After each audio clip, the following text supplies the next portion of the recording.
Un saludo cordial de parte del ingeniero Rafael de la Cruz Casaño, docente del curso de hidráulica de la Universidad Continental. Vamos a iniciar con la primera clase del curso de hidráulica. Inicialmente vamos a leer lo que respecta a la competencia de este curso. El curso de hidráulica aplica las leyes y propiedades de los fluidos de transferencia de masa, momento y energía, así como las leyes que gobiernan la estática, la dinámica de los fluidos en las leyes de tuberías, diseñando maquetas mediante el análisis dimensional y semejanza hidráulica. Será capaz de evaluar y calcular las pérdidas de energía en las redes de tuberías. Entonces, el curso de hidráulica es un curso para la Facultad de Ingeniería de nuestra universidad. Vamos a iniciar esta primera clase primeramente definiendo lo que son los fluidos y sus propiedades. Vamos a definir los sistemas de unidades en los cuales vamos a trabajar. Para el curso de hidráulica solamente son tres magnitudes o unidades fundamentales necesarias, que son longitud, masa, tiempo o longitud, fuerza y tiempo. Las restantes magnitudes se denominan magnitudes derivadas y se expresan en función de las unidades fundamentales. Los dos sistemas de unidades más utilizados son, uno de ellos, el primero, es el sistema internacional. Se lo conoce como sistema absoluto o sistema científico internacional, cuyas magnitudes fundamentales son longitud, masa y tiempo. Es un sistema másico porque la masa en él es fundamental, mientras que la fuerza es una magnitud derivada. Podemos observar en este cuadro, tenemos las tres magnitudes fundamentales: masa en kilogramo, longitud, metro y tiempo en segundo, ¿no? Tenemos las magnitudes derivadas: fuerza en newton, presión en pascal, trabajo joule, potencia watt. También tenemos aquí las fórmulas de cada uno de ellos. Los más importantes que queremos resaltar en el sistema internacional, por ejemplo, la fuerza, según la fórmula de la segunda ley de Newton, que fuerza es igual a masa por aceleración. En este caso, fuerza lo expresamos en newton, masa es en kilogramo, aceleración metro sobre segundo al cuadrado. Entonces, un newton es igual a un kilogramo por metro sobre segundo al cuadrado. Bien, para expresar la presión en el sistema internacional, expresamos en pascal, ¿no? También presión es fuerza sobre área, fuerza es newton y área metro al cuadrado. Bien, entonces también presión podemos expresar en las unidades de bar, cuyo un bar es igual a 10 a la quinta pascal. Otro sistema que vamos a utilizar es el sistema técnico, o también llamado sistema gravitacional. Sus dimensiones o magnitudes fundamentales son longitud, fuerza y tiempo. En este caso, longitud está dado en metro, fuerza en kilogramo fuerza y el tiempo en segundo. Es el más utilizado en los problemas de ingeniería, a pesar de que el peso de un cuerpo representa una fuerza que varía de un lugar a otro de acuerdo a la aceleración de la gravedad. Bueno, vamos a resaltar algunas magnitudes derivadas. En este caso, por ejemplo, la masa ya no es fundamental en el sistema técnico. La masa ya es una magnitud derivada. Entonces, masa, según la segunda ley de Newton, es fuerza entre aceleración. Entonces, la masa se expresa en unidad técnica de masa, fuerza está dado en kilogramo fuerza y la aceleración metros sobre segundo al cuadrado. Entonces la unidad técnica de masa es igual a kilogramo fuerza por segundo al cuadrado entre metro. Entonces UTM, recalcamos, es unidad técnica de masa. La otra magnitud derivada es la presión. En el sistema técnico, entonces se expresa presión es igual a fuerza sobre área. Entonces fuerza es igual a kilogramo fuerza y área metro al cuadrado. Entonces la unidad de la presión es kilogramo fuerza sobre metro al cuadrado. Aquí tenemos un cuadro donde podemos observar la comparación entre el sistema absoluto o sistema internacional y el sistema gravitacional o sistema técnico. Entonces en cuanto a longitud no hay problema, ambos es en metro. Tiempo tampoco, es segundo. Temperatura, bueno, grados Kelvin. La diferencia entonces en ambos es en masa y fuerza. Mientras en masa, en el sistema internacional es kilogramo masa, en el sistema técnico es unidad técnica de masa. Y en lo que respecta a la fuerza, en el sistema internacional es el newton, el sistema o la unidad que se representa el sistema absoluto o sistema internacional, y el sistema gravitacional, en este caso es el kilogramo fuerza. Tenemos otro sistema que también es utilizado en algunos textos, que es el sistema inglés. Ambos también son parecidos a los sistemas anteriores. Tenemos un sistema inglés absoluto y un sistema inglés gravitacional. También en ambos casos observamos que la longitud está dado en ambos casos en pies y el tiempo en segundo. En el sistema absoluto inglés la masa está dado en libra masa, y el sistema gravitacional inglés está dado en slug, cuyo equivalencia es libra fuerza por segundo al cuadrado entre pie. Y la fuerza en ambos casos es libra fuerza. Bien, entonces vamos a pasar a lo que es la definición de las propiedades, pero antes de entrar a lo que son en sí las propiedades, vamos a trabajar con la definición de lo que es los fluidos. Entonces, fluido, una definición nos dice que es una sustancia que carece de forma propia debido a su poca cohesión intermolecular y adopta la forma del recipiente que lo contiene.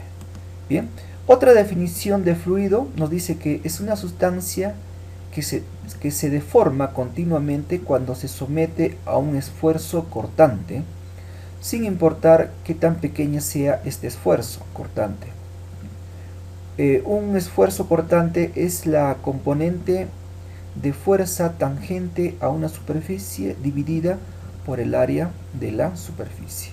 Entonces, esta es una definición que encontramos en el libro de Streeter, en el libro, ¿no?, cuyo título lleva Mecánica de Fluidos, en la página 3.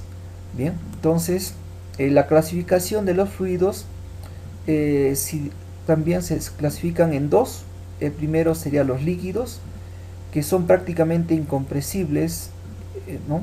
Ocupan un volumen determinado, adoptan la forma del recipiente que lo contiene, permanece quieto con una superficie libre horizontal, ¿no? Son las características principales de los fluidos. Otra clasificación de los fluidos son los gases. Los gases, dice, a una presión y temperatura determinado, ocupan un volumen también determinado, pero expuestos en libertad, se expanden hasta ocupar el volumen completo del recipiente que lo contiene y no presentan superficie libre. Muy bien, entonces la diferencia entre líquidos y gases es fundamentalmente en los líquidos, que sí dejan una superficie libre, ¿de acuerdo? Y los gases no dejan una superficie libre, no ocupan todo el volumen completo del recipiente que lo contiene. Entonces, esto hace que los líquidos ofrecen una gran resistencia al cambio de volumen, pero no de forma. Entonces, por eso se dice que los líquidos son prácticamente incompresibles.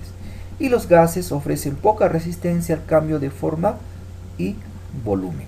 ¿De acuerdo? Entonces, mediante los líquidos podemos establecer lo que es la transmisión de fuerza,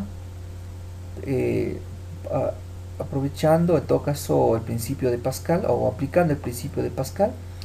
Y los gases no es posible transmitir fuerzas en su totalidad. Bien, entonces por lo tanto dice el comportamiento de los líquidos y gases es análogo en conductos cerrados, ¿no? En tuberías, pero no en conductos abiertos o canales, ¿no? Por cuanto solamente podemos trabajar o transportar los líquidos solamente en canales, ¿de acuerdo? Pero no los gases se puede transmitir o transportar mediante canales, sino tienen que ser totalmente cerrados como las tuberías. Bien, la otra características de los fluidos podemos citar lo siguiente: si el fluido se encuentra en reposo, en su interior no puede existir fuerzas tangenciales a superficie alguna. Podemos observar en este gráfico un fluido en reposo, entonces las fuerzas tangenciales que pueden existir se anulan entre sí, ¿no? Por el recipiente que lo contiene. Ahora, nos dice también, los fluidos ofrecen una resistencia a la rapidez de deformación. Observamos en este otro gráfico, observamos la rapidez de deformación, ¿no? Observamos este ángulo, ¿no?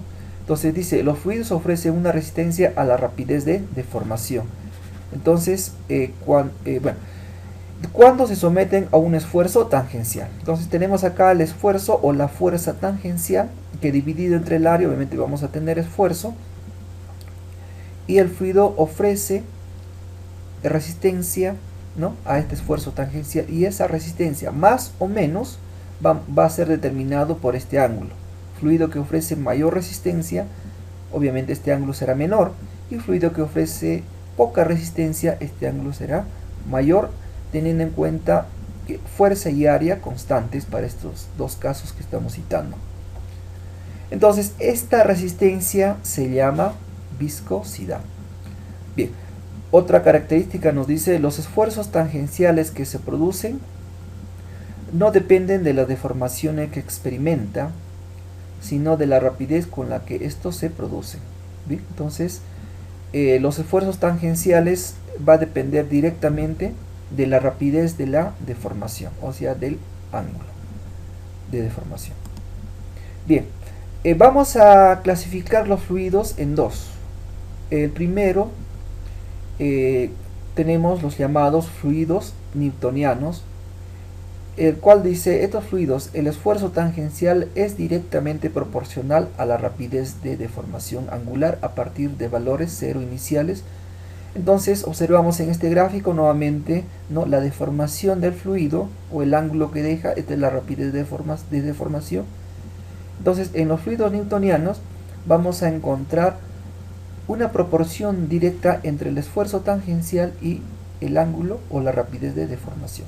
Estos son los llamados fluidos newtonianos, cuyo ejemplo podemos citar el agua, el aire y algunos aceites, y los otros fluidos llamados no newtonianos, cuyo nos dice pues la variación entre los esfuerzos tangenciales y la rapidez de deformación angular no es lineal, ¿no? En este caso, a mayor esfuerzo de repente no encontramos un comportamiento directamente proporcional con la rapidez de la deformación. Ya dependen de otros factores, ¿no? Pues dependen, dice, del tiempo de exposición al esfuerzo o también a la agitación y de la magnitud del mismo, ¿no? Por ejemplo, algunos líquidos no newtonianos, podemos citar el betún, los compuestos de celulosa, las colas y grasas, pinturas de aceite, jabones, gomas y también el alquitrán. Entonces, acá podemos observar algunos gráficos, ¿no? Algunas grasas o alquitrán, de repente inicialmente no observamos que no fluyen, pero sí es un fluido, pero va a depender del tiempo, ¿no? De repente con horas de exposición o también a la temperatura o la agitación, estos van a fluir. Aquí observamos otro gráfico que nos va a diferenciar en todo caso entre ambos fluidos. El gráfico tenemos acá en el eje horizontal el esfuerzo cortante y en el eje vertical la tasa de deformación o la gradiente, ¿no? O la rapidez de deformación. Bien, entonces observamos que entre el esfuerzo cortante y la rapidez de deformación, en los fluidos newtonianos se comporta en forma lineal, ¿no? Eso quiere decir que a mayor esfuerzo vamos a encontrar mayor deformación, ¿de acuerdo? Es en forma lineal. Pero en los fluidos no newtonianos no se comporta en forma lineal, ¿no? Va a depender de otros factores. Bien, vamos a pasar ahora a otro punto en el cual lleva como título fuerzas en el interior de un fluido. Bien, nosotros en el curso de hidráulica principalmente vamos a aislar una porción, ¿no?, de un fluido en movimiento, y esta porción que se aísla nosotros le llamamos volumen de control, ¿no? Entonces puede estar un fluido en movimiento, una masa, un fluido o un flujo que está en movimiento, pero nosotros vamos a aislar una porción y todo eso lo que aislamos le llamamos volumen de control. La superficie externa, ¿no?, se llama superficie de control, ¿no? O sea, la parte externa o la parte frontera se llama superficie de control. Entonces, en la parte externa vamos a observar que se ejercen fuerzas, ¿no?, distintas fuerzas, ¿no? Las fuerzas que podamos encontrar pueden ser fuerzas de presión, fuerzas de rozamiento, de repente el peso mismo del fluido o de la masa o el volumen de control. Entonces son distintas fuerzas que vamos a encontrar. Si nosotros aislamos una pequeña porción, ¿no?, o una diferencial de área, podemos observar que en el centro o en el centroide de esta pequeña área hay una fuerza resultante de las distintas fuerzas que podamos encontrar. Entonces aquí tenemos la fuerza como vector y el área también como vector, cuya área, o como si consideramos como vector, sería en forma perpendicular a la diferencial de área, ¿de acuerdo? Bien, entonces acá observamos área como vector y área como escalar. Bien, pero esta área como vector parte en forma perpendicular a esta diferencial de área. Bien, entonces podemos observar aquí que el esfuerzo nos dice, ¿de acuerdo?, es el límite entre la fuerza como vector y el área como vector, o simplemente derivada de fuerza entre derivada de área. Eso sería el esfuerzo. Bien, ahora observamos aquí, podemos descomponer esta pequeña fuerza o incremento de fuerza dentro de esta pequeña área. Podemos descomponer en dos fuerzas, uno que sería la fuerza tangencial y otro la fuerza normal. Entendemos que la fuerza tangencial es paralela al área, y la fuerza normal es perpendicular a esta área. Entonces, en la fuerza normal genera un esfuerzo, ¿no?, un esfuerzo también normal. Ahora, si este esfuerzo sale del volumen de control, ¿no?, o del volumen de control hacia afuera, nos generaría una tensión, que sería positivo. Pero si la fuerza ingresa hacia el volumen de control, o sea, sentido negativo, nos generaría una compresión. Entonces, si esto fuera un sólido, obviamente tendríamos ambos, tensión y compresión, pero como estamos trabajando con un fluido, vamos a obviar el concepto de tensión, porque en un fluido no se produce tensión, pero sí podemos encontrar un esfuerzo de compresión. Bien, entonces esto es lo que encontramos en una fuerza normal. Ahora, en una fuerza tangencial, también vamos a encontrar una fuerza tangencial que genera un esfuerzo tangencial. Bien, entonces estas son las fuerzas en el interior de un fluido. Entonces de ello ya podemos nosotros deducir primeramente la presión. Bien, entonces para que exista presión, la fuerza de superficie, ¿de acuerdo? En este caso sería una fuerza normal, perpendicular al área. Para este caso vamos a encontrar dos casos. Nos dice cuando el fluido está en reposo, situación real, ¿de acuerdo? Solamente presión vamos a encontrar cuando el fluido está en reposo, o no, estando el fluido en movimiento, se asume que la fuerza tangencial es cero, ¿no? Hipótesis de un líquido ideal. Entonces la presión, para este caso consideramos negativo porque la fuerza va a estar en sentido contrario, va a ser igual a derivada de la fuerza entre derivada del área. Ese sería el concepto de presión. Observamos también que la presión en un punto es una magnitud escalar.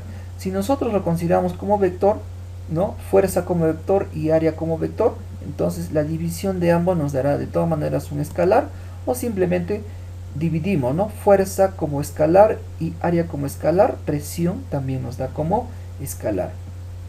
Entonces eso quiere decir que la presión no tiene, tiene magnitud, pero no tiene orientación, ¿no? Entonces se transmite en toda la superficie contenida, ¿no? El fluido queda definida entonces como el cociente de dos escalares, ¿no? Fuerza sobre área. Bien, la presión manométrica y presión absoluta, que también son conceptos que vamos a manejar. Primeramente vamos a definir lo que es la presión atmosférica, ¿no? Entonces la presión atmosférica podemos encontrar en un punto que puede ser presión a nivel del mar o a distintas alturas. Sabemos que esto varía en función a la altura sobre el nivel del mar. Entonces vamos a encontrar una presión atmosférica local.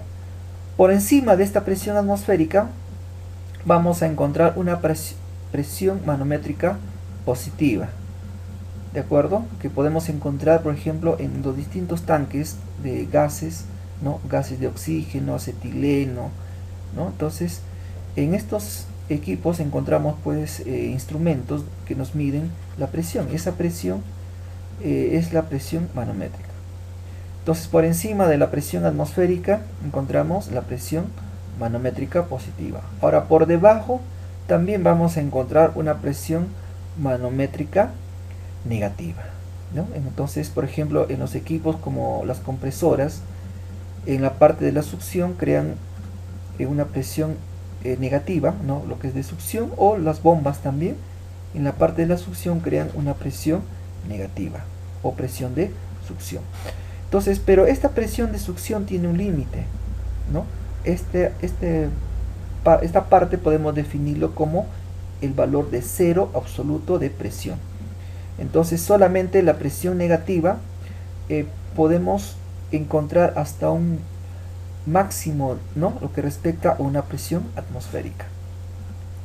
Bien, entonces en cambio la presión manométrica no hay límite, se puede decir. Podemos está por encima de la presión atmosférica. Podemos encontrar una atmósfera, 2 atmósferas, 3 atmósferas, etcétera, ¿no? Bien, entonces esa sería la presión la presión absoluta. En todo caso sería la suma de la presión atmosférica más la presión manométrica. Bien, entonces acá por ejemplo encontramos en esta línea verde la presión absoluta, la suma de la presión atmosférica, ¿no? Más la presión manométrica positiva. Aquí encontramos otra presión absoluta, ¿no? Que está por debajo de la presión atmosférica, que también sería la suma de estos dos vectores, ¿no? Que sería la presión atmosférica como un vector y el otro vector negativo, la presión manométrica pero negativo, sumamos, ¿no? Al final que nos queda una presión absoluta, ¿de acuerdo? Bien, vamos a definir otras propiedades. En este caso vamos a comenzar con la densidad. La densidad que representa la masa de un fluido contenido en una unidad de volumen, o simplemente densidad es igual a masa entre volumen. Las unidades en el sistema técnico, tenemos acá kilogramo fuerza por segundo al cuadrado entre metro a la cuarta, teniendo en cuenta que masa está en unidad técnica de masa y volumen en metros al cubo. Entonces ya sabemos que la unidad técnica de masa es kilogramo fuerza por segundo al cuadrado entre metro, pero como a la vez está dividido entre volumen, es metro al cubo sumados los exponentes que damos metros a la cuarta. Bien, entonces obviamente observamos acá unos gráficos de distintos materiales: plomo, mármol, madera y corcho. De repente podemos observar las densidades de cada uno de ellos va a depender básicamente del volumen. Pueden tener la misma masa, pero el volumen varía. Bien, vamos ahora a otra propiedad, que sería el peso específico. Entonces representa, para este caso, el peso del fluido por el volumen. Vamos a trabajar nosotros con el sistema técnico, que estaría dado peso en kilogramo fuerza y volumen metros al cubo. Entonces nos dice, bueno, aquí tenemos algunos ejemplos de pesos específicos que vamos a utilizar. El peso específico del agua potable, tomamos como referencia el valor de 1000, ¿no? 1000 kilogramos fuerza sobre metro cúbico, y en unidades inglesas 62.4 libras fuerza sobre pies cúbicos. Tenemos aquí el peso específico del mercurio, ¿no? Cuyo valor es 13.600 kilogramos fuerza entre metro al cubo.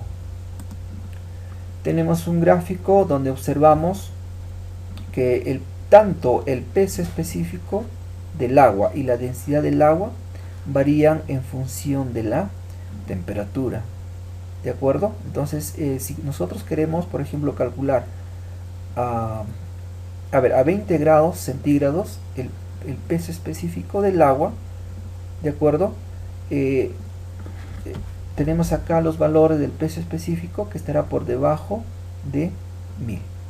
¿De acuerdo? Entonces, ahora la densidad del agua también podemos encontrar en esta otra curva, también en función de la temperatura, pero encontramos la densidad en esta otra escala. ¿De acuerdo? Entonces tenemos cada uno, tanto densidad como peso específico, en unidades del sistema técnico. Estamos trabajando con las unidades del sistema técnico. También el aire varía, ¿no? Tanto el peso específico y la densidad en función de la temperatura. ¿De acuerdo? Entonces también tenemos acá en esta línea vertical, a este lado de la izquierda, tenemos la densidad, y en el otro lado derecho tenemos el peso específico, ¿no? Cada uno en sus unidades respectivas del sistema técnico. Bien, vamos a pasar a otra propiedad o otra definición importante, que es la gravedad específica. En este término, gravedad específica, nos dice que es la relación, ¿no? del peso específico de un líquido entre el peso específico del agua, o también la densidad de un líquido entre la densidad del agua. Lleva otros nombres, o se conoce como otros nombres, ¿no? Se conoce también como peso específico relativo, ¿no? O también densidad relativa. ¿Qué quiere decir? Que relaciona la densidad de un líquido respecto a la densidad del agua, o también relaciona el peso específico de un líquido respecto al peso específico del agua. Bien, entonces tenemos también aquí la otra propiedad importante, otra definición de viscosidad. Nos dice que la viscosidad de un fluido es una medida de su resistencia a fluir o a ser deformados como resultado de la cohesión de sus moléculas. Entonces, en sí, la viscosidad de un fluido es una medida de su resistencia a fluir, ¿no? Observamos aquí un gráfico donde tenemos distintos tipos de aceites, y observamos cada uno, ¿no? Ofrece una resistencia determinada al proceso de fluir. algunos más, como en este caso, un aceite 15W40, que es más viscoso, y otro menos viscoso, ¿no? Que sería el 0W40. ¿Bien? Ahora, aquí tenemos otra definición de viscosidad. Nos dice, la viscosidad es aquella propiedad mediante el cual ésta ofrece resistencia al esfuerzo cortante, ¿no? Entonces, el esfuerzo cortante es directamente proporcional a la viscosidad. Entonces, hemos definido, ¿no? O analizado como definición de fluidos. Los fluidos nos dice pues que es ofrece, ¿no? Todo fluido una cierta resistencia, ¿no? Al esfuerzo tangencial. Encontramos ahí una deformación, ¿no? O una rapidez de deformación. Bien, entonces algunos ofrecen más rapidez de deformación, otros menos rapidez de deformación, que nosotros le vamos a llamar gradientes. Entonces eso se llama viscosidad, más viscosos o menos viscosos. Entonces en función a ello vamos a encontrar la ecuación de Newton de la viscosidad. Acá observamos la ecuación de Newton de la viscosidad. Entonces tau para nosotros sería el esfuerzo tangencial o esfuerzo cortante, ¿no? Tenemos la derivada de la velocidad entre la derivada de y. Y en este caso sería del espesor, ¿no? del fluido. Entonces se llama gradiente de la velocidad, o también hemos estado tomando con el nombre de rapidez de deformación. Y tenemos acá mu, que sería la viscosidad dinámica. Entonces, en forma real, la relación o cómo se comporta la distribución de velocidades, ¿no? Cuando un fluido está en movimiento es de esta forma, ¿no? Observamos que en esta parte sería una superficie quieta, ¿no? No en movimiento, y acá una superficie del fluido que está en movimiento. Entonces la velocidad se va a distribuir desde valores 0, ¿no? Hasta un valor máximo, ¿no? La distribución de las velocidades.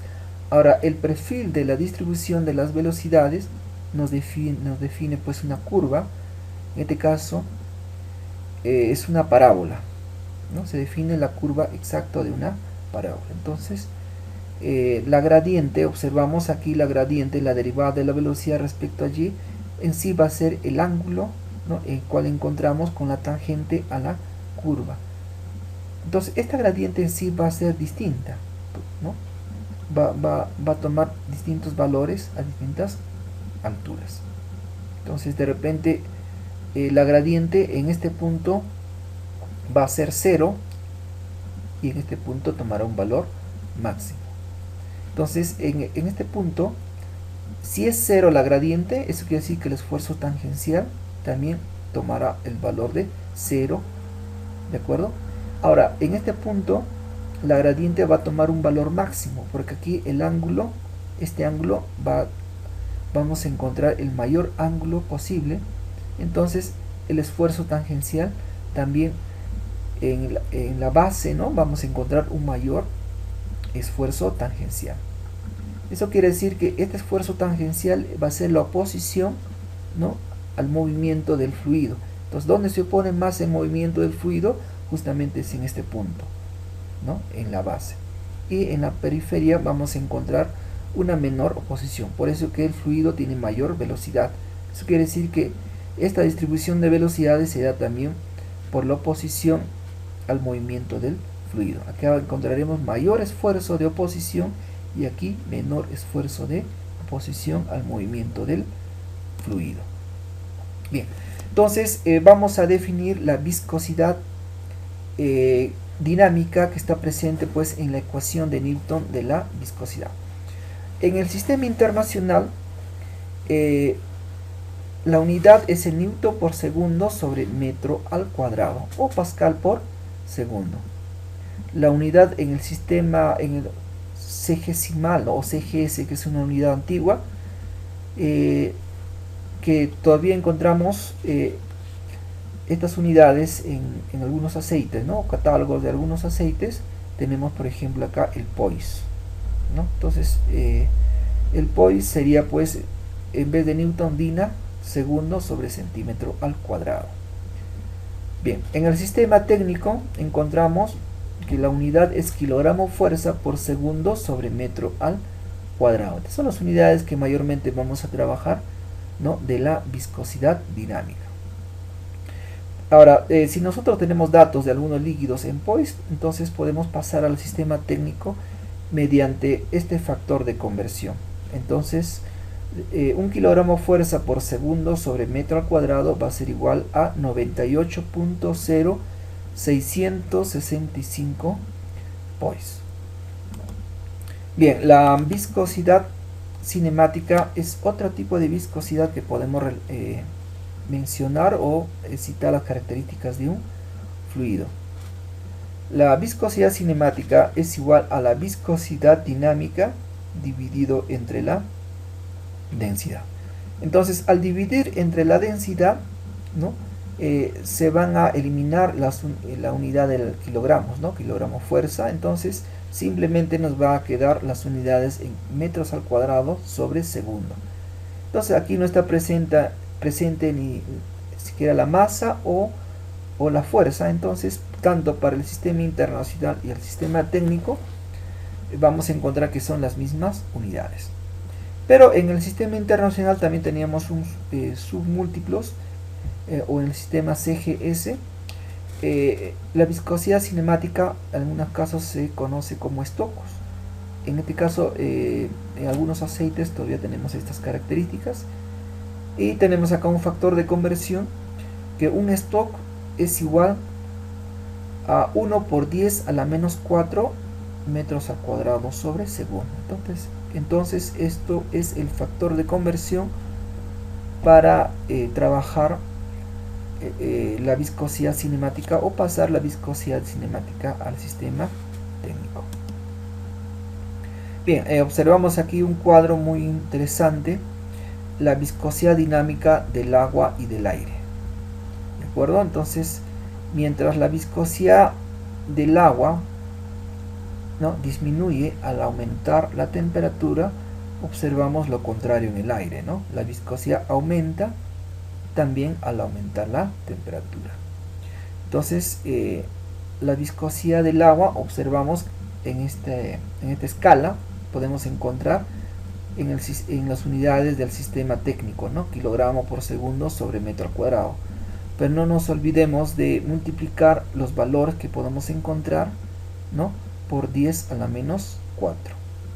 Por ejemplo, a 20 grados centígrados estará por encima de 1, ¿no?, 1.01 por 10 a la menos 4 kilogramos por segundo sobre metro al cuadrado. Lo mismo sería para el aire, ¿de acuerdo? Pero ya en esta otra escala.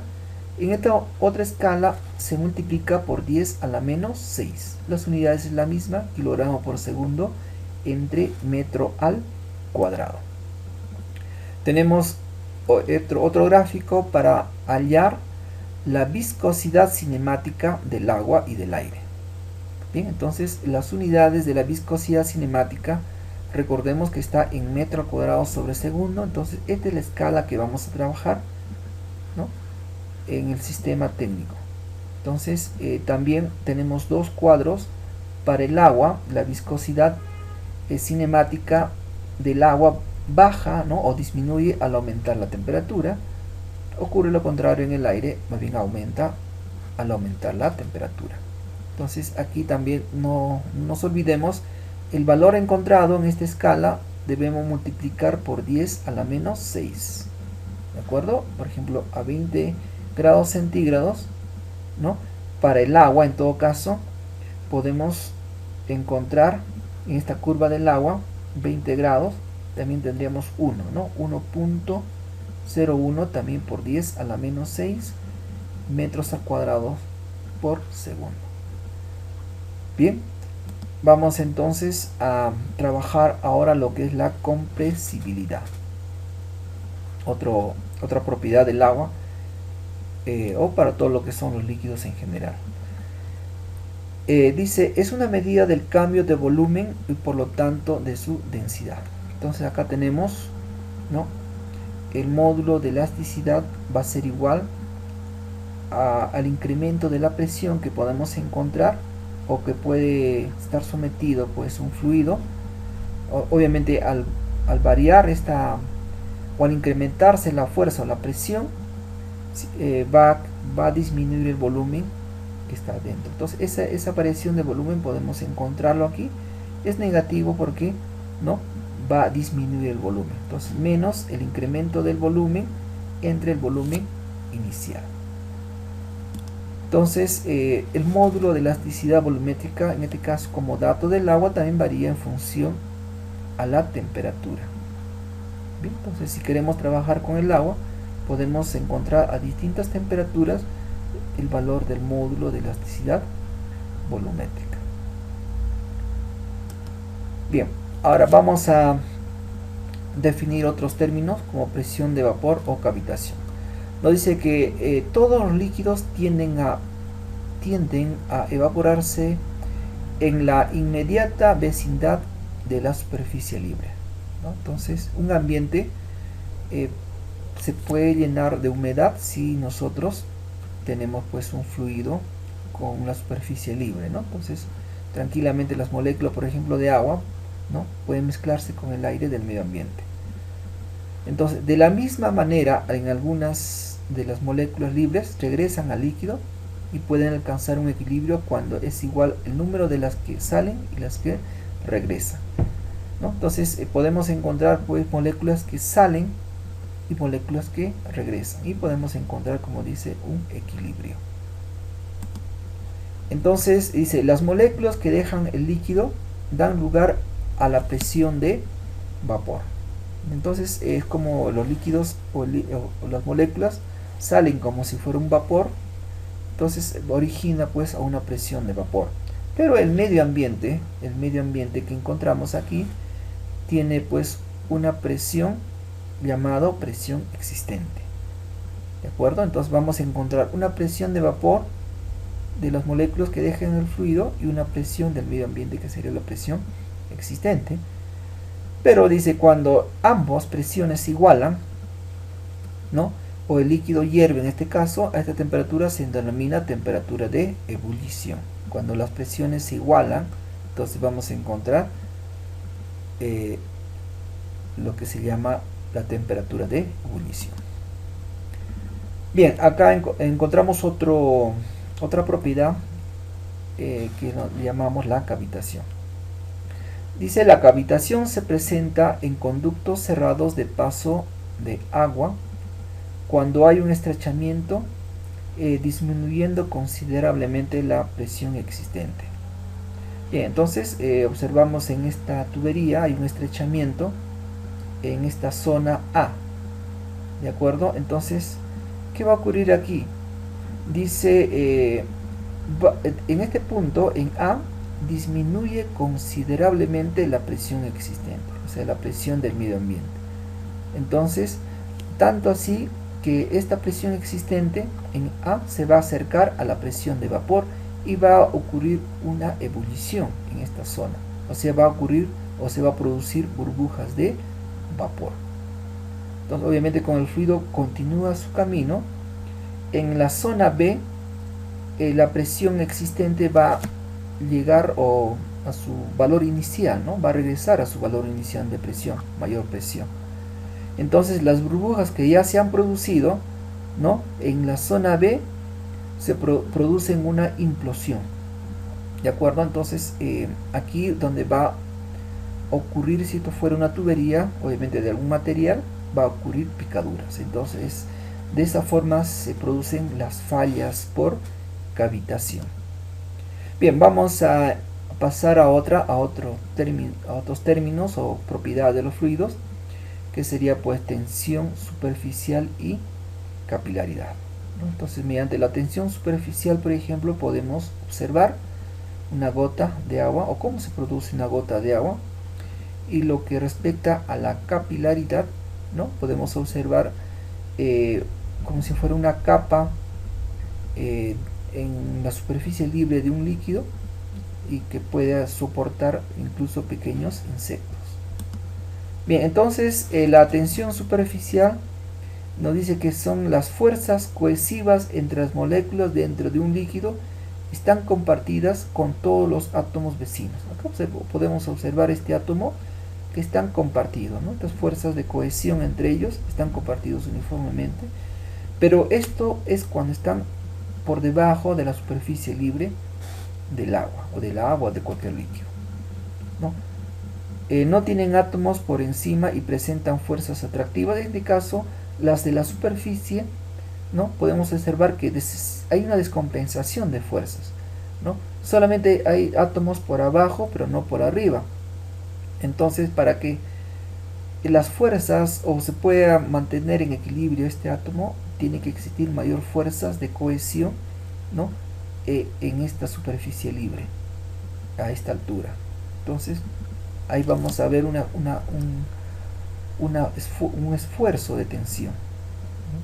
Entonces, esta mejora de las fuerzas de atracción intermoleculares en la superficie se llama tensión superficial. Entonces, para poder compensar, de acuerdo a las fuerzas de tensión que podemos encontrar en este átomo por debajo, entonces existen, ¿no?, fuerzas de cohesión en los átomos que están en la superficie libre. ¿De acuerdo? Entonces acá podemos observar también otro gráfico. Acá hay fuerzas por debajo, pero no por arriba. Entonces, pero estas fuerzas deben compensar a las que no existen por arriba de este átomo. Entonces, tensión superficial se define como al trabajo que debe realizarse para elevar moléculas en número suficiente del interior hasta la superficie libre para crear una nueva unidad de área. Entonces acá vamos a encontrar una unidad de área. Entonces las unidades de la tensión superficial es kilogramo fuerza por metro, ¿no?, sobre metro al cuadrado, o simplemente kilogramo fuerza sobre metro. Observamos que aquí tenemos un cuadro para la tensión superficial del agua con el aire, en este caso a distintas temperaturas, ¿no? La tensión superficial está dado en unidades de gramo entre centímetro. Observamos aquí otro cuadro entre distintos líquidos, ¿no? Líquidos y un gas, digamos, ¿no? Benceno, aire, mercurio, agua, entre dos líquidos, ¿no? Alcohol etílico y aire, ¿no? Alcohol etílico, agua, aceite de oliva, aire, aceite de oliva, agua, etcétera, ¿no? Entonces, los valores de la tensión superficial también encontramos en esta columna en unidades de gramo por centímetro. Bien, entonces vamos a encontrar dos fuerzas. Por ejemplo, para que se produzca una gota de agua, nos dice va a existir una tensión superficial. Entonces vamos a encontrar que dice la fuerza de presión relativa, ¿no?, externa, nos dice acá. Eso quiere decir, observamos esta fórmula. ¿A qué es igual fuerza? Presión por área, ¿no? Entonces, presión por área. Para que exista, entonces aquí vamos a encontrar una fuerza de presión. Pero para que sea fuerza, la presión tenemos que multiplicarlo por el área, ¿no? Pi radio al cuadrado. Ahora, esa es la presión. Pero ahora, la tensión, la fuerza de la tensión superficial debe ser mayor a esta fuerza de presión. Debe ser mayor para que exista la gota del agua. Por lo cual, si fuera menor esta fuerza de la tensión superficial, entonces no se produciría la gota del agua. O chorro también del agua, ¿no? Entonces, la tensión superficial, ¿no? Entonces vamos a trabajar solamente con la periferia de esta parte. Entonces sería la tensión superficial por el contorno, ¿no? O todo el arco de la gota. Entonces sería la tensión superficial multiplicado por 2 pi por r, que sería el arco completo. Entonces, simplificando y despejando presión sería igual a 2 veces la tensión superficial dividido entre el radio. ¿De acuerdo? Nótese, dice acá, cuando menor es el radio, ¿no?, mayor es la presión. Entonces cuando la gota tiene menor radio o diámetro, entonces habrá mayor presión. Bien, debido a la tensión superficial, cuando un tubo de pequeño diámetro se sumerge en el agua moja el tubo porque la adhesión agua-tubo es mayor, ¿no? Es mayor que la cohesión del agua y el agua asciende a una altura. Entonces, esto va a depender, de acuerdo a la definición anterior, cuando menor sea este radio, ¿no? Mayor ascenso vamos a tener del fluido. De esta forma, pues, que las plantas suben, ¿no? el agua a todas las ramas, los frutos, las hojas, etcétera, en función a esta tensión superficial o lo que es la capilaridad. Bien, entonces acá tenemos un trabajo, dice calcular la altura aproximada a la que asciende el agua en un tubo capilar de diámetro en contacto con la atmósfera. Entonces necesitamos un trabajo para la casa. Bien, entonces de esta forma concluimos la primera clase del curso de hidráulica respecto a las propiedades de los fluidos. Muy bien, muchas gracias por la atención prestada.